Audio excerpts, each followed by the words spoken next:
عہد فاروقی کے اہم ترین خصوصیات۔ حضرت عمر فاروق رضی اللہ تعالی عنہ مسند خلافت پر 23 اگست 634 عیسوی کو جلوہ افروز ہوئے۔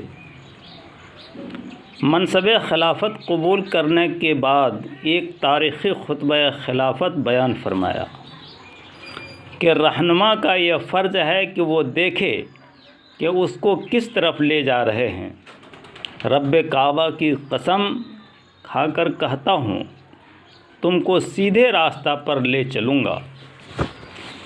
عہد فاروقی 23 اگست 634 عیسوی تا 7 نومبر 644 عیسوی کل 10.5 برس کے ایام پر محیط ہے۔ اس قلیل عرصہ میں اسلامی مقبوضہ کا کل رقبہ 22,51,030 میل مربع تک پہنچ گیا۔ 22,51,030 میل مربع تک پہنچ گیا۔ ایران اور روم کی دو عظیم الشان سلطنت پر فتح حاصل ہوئی۔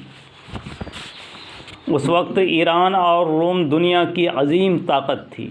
ان کے افواج جنگ آزمودہ اور تربیت یافتہ تھے، اور وہ لوگ اس وقت کے جدید آلات حرب کی کثیر تعداد میں فوجی ساز و سامان رکھتے تھے۔ ایرانی اور رومی دونوں عربوں کے مقابلہ میں 2 لاکھ افواج لے کر آئے تھے، لیکن عربوں کی حکمت عملی اور جنگی تدبیر کے مقابلہ میں وہ ناکام رہے۔ حقیقت یہ ہے کہ اہل عرب میں اسلام کی تعلیم اور حضرت صلی اللہ علیہ وسلم کی صحبت پاک کے اثر سے بے نظیر ہمت، ایثار، استقلال، عالی حوصلگی اور شجاعت پیدا ہو گئی تھی، اور وہ اخلاقی فضیلت میں انسانیت کی انتہائی بلندی پر پہنچ گئے تھے۔ اللہ تعالیٰ کو اس قوم سے تبلیغ حق کا کام لینا تھا، اس لیے ان کے اندر ملکوتی صفات پیدا کر کے ان کے دلوں کو باہم متفق کر دیا تھا۔ ایسی حالت میں کون سی دنیاوی طاقت ہو سکتی ہے جو ان کی ٹکر کو اٹھا سکتی؟ لیکن یہ امت عربیہ کی تعریف ہے، اور حضرت عمر رضی اللہ تعالیٰ عنہ کی قیادت و سیادت کا کمان تھا کہ انہوں نے امت کے صفات عالیہ سے اعلیٰ ترین کام لیا۔ حضرت عمر فاروق رضی اللہ عنہ اگرچہ بذات خود ان لڑائیوں میں سے کسی ایک میں بھی شریک نہیں ہو سکے، لیکن ان کی دوربین نگاہ ان فوجوں کو جو ایران و روم میں مصروف پیکار تھیں، معمولی سے معمولی واقعہ کی طرف بھی رہتی تھی۔ سلسلہ وار ہدایت اور احکام پہنچتے رہتے تھے۔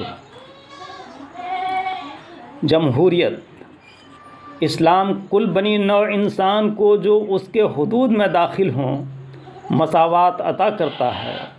حضرت عمر فاروق رضی اللہ عنہ کے زمانہ میں عمال حکومت بلکہ خود خلیفہ بھی ایک معمولی رعایا کے برابر تھی۔ ہر شخص کو ان پر نکتہ چینی کا اختیار تھا، اور یہی وہ چیز ہے جو جمہوریت کی اصلی روح ہے۔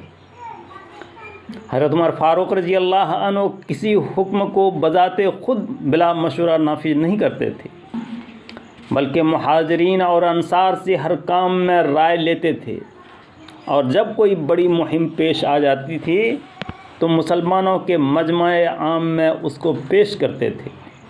ادنا سے ادنا آدمی بھی اگر کوئی صحیح رائے دیتا تھا تو اس کو فوراً مان لیتے تھے۔ حضرت عمر فاروق رضی اللہ تعالی عنہ اجتماعیت کے متعلق یہ رائے رکھتے تھے کہ مسلمانوں کی مجلسیں مخصوص اشخاص پر محدود نہیں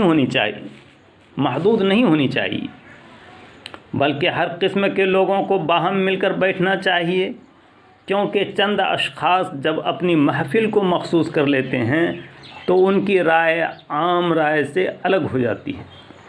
ان کی یہ خاص ہدایت تھی کہ تم لوگ اپنی مجلسوں کو عام رکھو اور سب باہم مل کر بیٹھو، اس سے آپس میں محبت بڑھے گی، اتحاد و اتفاق قائم رہے گا اور دشمنوں پر غالب بھی رہے گا۔ اور مال حکومت، حضرت عمر فاروق رضی اللہ عنہ کی نظر میں ریاست بھی رعایا کا ایک فرد تھا، اس کے اوپر بھی قانون عدل اسی قدر حاوی تھا جس قدر دوسرے لوگوں پر ہوتا تھا۔ اگر کسی عامل کی شکایت کوئی ادنا آدمی کر دیتا تو عدل فاروقی اس عامل کو لا کر اس کے برابر کھڑا کر دیتا تھا، اور پھر جس سزا کا وہ مستوجب ٹھہرتا اس سے بچ نہیں سکتا تھا۔ حضرت عمر رضی اللہ تعالیٰ عنہ مساوات کے عاشق تھے اور ان کا عہد بھی اندرونی شورش سے پاک تھا، اس لیے وہ بڑے سے بڑے والی اور امیر اور ادنا سے ادنا رعیت اور فقیر کو یکساں سمجھتے تھے۔ بہی خواہ امت، حضرت عمر فاروق رضی اللہ عنہ اپنی رعایا کی فلاح و بہبود کا خیال ہمیشہ رکھتے تھے۔ خلافت کی عظیم الشان ذمہ داری کا ان کو حد سے زیادہ احساس تھا۔ فرماتے تھے کہ اگر ساحل فرات پر بھی کوئی اونٹ ضائع ہو جائے تو مجھے ڈر ہے کہ اللہ تعالیٰ کے دربار میں اس کی جواب دہی کرنی پڑے گی۔ حضرت عمر فاروق رضی اللہ عنہ خود قبائل کے دفاتر اٹھا کر لے جاتے تھے اور بچوں اور عورتوں کو نام بنام بلا کر خود ان کے ہاتھوں میں ان کا وظیفہ دیتے تھے۔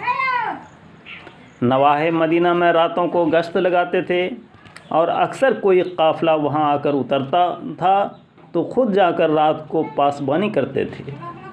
ضرورت مندوں کو غلہ پہنچانا، معذوروں کی خدمت کرنا ان کا خاص مشغلہ تھا۔ رعیت پروری اور شفقت کے متعدد واقعات عہد فاروقی کے اندر ملتے ہیں۔ بیت المال کی حفاظت، حضرت عمر فاروق رضی اللہ عنہ خود عدل و مساوات کے عاشق تھے اور یہی خوبی وہ ہر مسلمان میں پیدا کرنا چاہتے تھے۔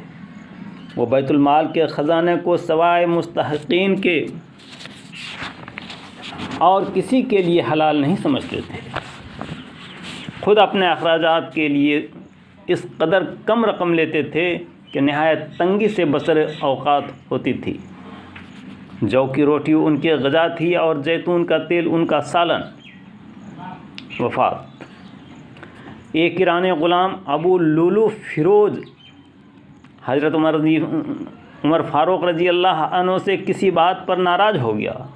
وہ چاہتا تھا کہ حضرت عمر رضی اللہ تعالیٰ عنہ اس معاملہ میں وہی فیصلہ کریں جو وہ چاہتا تھا، لیکن ایسا نہ ہوا۔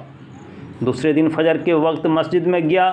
جب حضرت عمر رضی اللہ عنہ نماز پڑھا رہے تھے تو اس نے خنجر سے وار کیا، ایک وار ناف کے نیچے لگا، یہی آپ کی ہلاکت کا سبب ہوا۔ زخم لگنے کے تیسرے دن 27 ذی الحجہ 23 ہجری کو وفات پائی۔ اس وقت ان کی عمر 63 سال کی تھی۔ بزرگی اور عظمت کے لحاظ سے حضرت ابو بکر رضی اللہ تعالیٰ عنہ کے بعد ان کا درجہ امت میں سب سے بلند تر ہے، لیکن ان کا روب و جلال ان سے زیادہ تھا۔ ان کے عہد میں کتاب و سنت کا سمجھنے والا ان سے بڑھ کر کوئی نہ تھا۔ فقہ کے مجتہد اول یہی ہیں۔